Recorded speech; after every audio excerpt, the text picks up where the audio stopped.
Gosta de estar bem informado? Apenas por tempo limitado temos uma oferta especial. Todos os conteúdos Observador com 52% de desconto. Ler as notícias que importam, ao minuto, artigos de opinião sem restrições ou acesso antecipado aos Podcast Plus e muitos mais benefícios. Tire a prova dos 9 e descubra as nossas ofertas. Flash Sale Observador. Mais benefícios, metade do preço. Assine agora em observador.pt por 1 ano com 52% de desconto.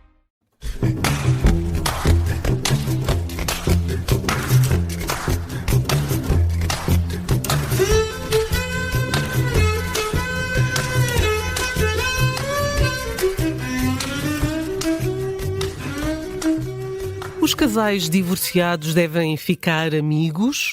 É a pergunta de um ouvinte para o psicólogo Eduardo Sá e a pergunta que eu também lhe faço. Devem os casais divorciados ficar amigos, Eduardo? Olá, boa tarde. Olá, Judite.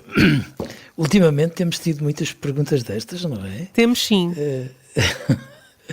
E é curioso que elas existam, porque de alguma forma isto pressupõe que há um conjunto de preocupações em torno destes aspectos que são cada vez mais frequentes.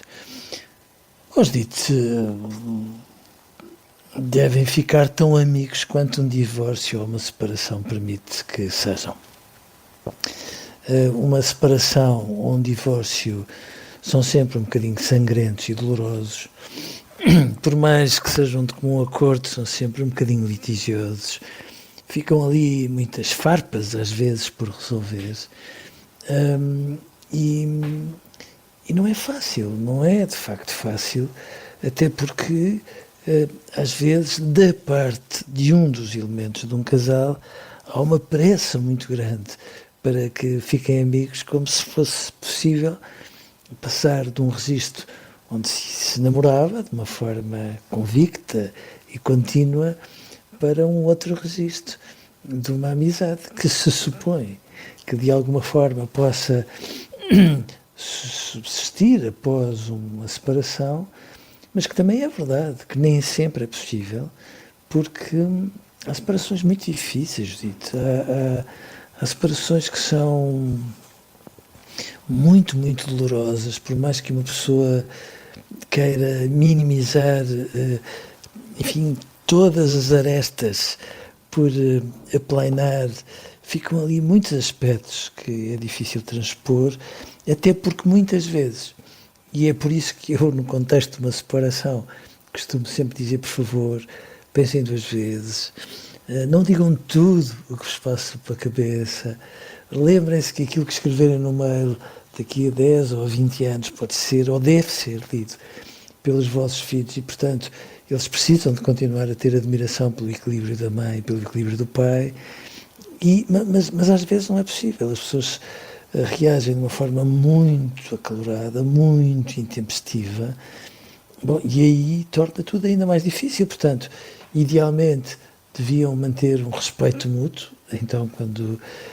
têm filhos por meio de razão também, mas mesmo que não tenham, porque aquela pessoa já teve um papel muito representativo na vida de outra e, portanto, era uma tolice recortar a fotografia, eliminar toda essa realidade como se nunca tivesse existido. Mas é verdade que em muitas circunstâncias não é possível. Este ouvinte diz que a ex-mulher e mãe dos filhos quer manter uma relação de amizade e recebe uma recusa liminar por parte deste ouvinte que acha que a relação deve decorrer sem animosidade, até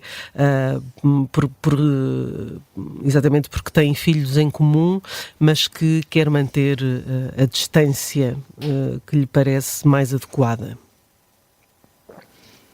Judite, e muitas vezes essa distância é uma distância de bom senso, porque uma amizade, mesmo que seja de uma forma equilibrada e tomando em consideração os filhos, às vezes não é só uma amizade, escorrega para situações que são dúbias e são formas que às vezes podem se prestar a confusões, tanto podem representar, de facto, uma intenção genuína daquelas pessoas cultivarem toda uma relação de respeito e de alguma proximidade, tomando em conta que existem filhos, mas também é verdade que, em algumas circunstâncias, significa essa amizade um controlezinho mais apertado do que devia ser, e, portanto, parece-me que este ouvinte está a dizer, bom, nada de confusões,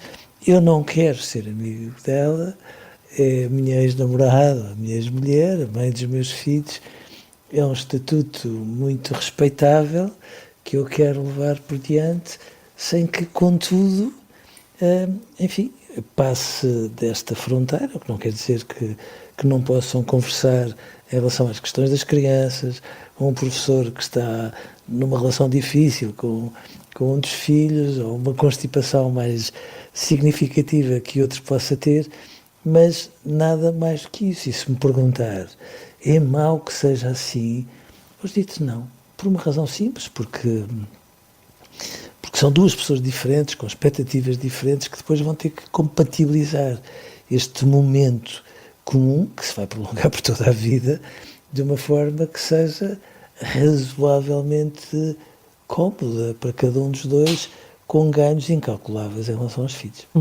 Este pai, ou este ex-marido, diz que a ex-mulher acha que a proximidade entre os dois seria boa para as crianças e no final de contas essa é a pergunta que este ouvinte faz. Era bom para as crianças que eles fossem mais próximos?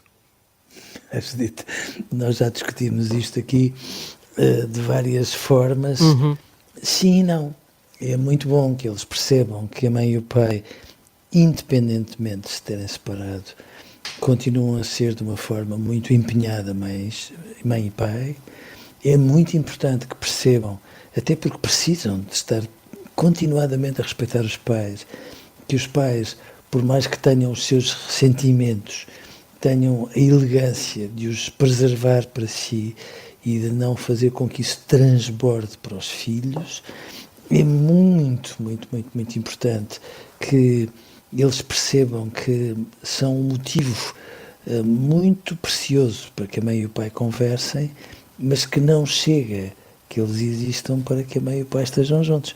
E, portanto, nem sempre uma grande proximidade ou uma amizade que se cultiva é, desde logo, motivo de grande segurança para os filhos. Às vezes é motivo de confusão.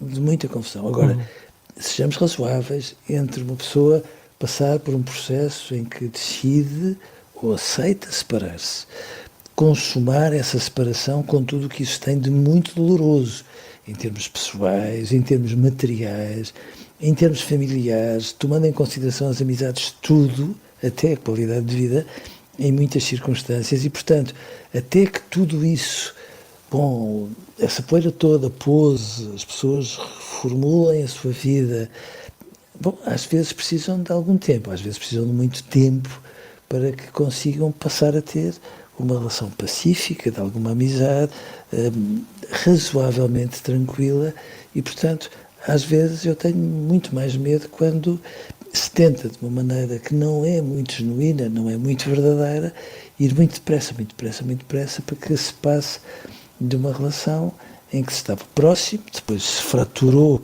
todo um vínculo que se foi organizando e logo a seguir se é amigo com uma naturalidade que, num primeiro momento, não é de todo possível. Lá está, aí também o tempo é conselheiro. Às vezes ajuda, às vezes ajuda. Eduardo, hoje ficamos por aqui, amanhã voltamos com mais um tema. Até lá, já sabe, continua a escrever-nos para eduardosá@observador.pt, ouça-nos nas plataformas de podcast. Este episódio daqui a pouco já está disponível também no site do Observador. Eduardo, contra nós, até amanhã, muito obrigada e cá nos encontraremos outra vez. Eu é que agradeço, até amanhã, Judite.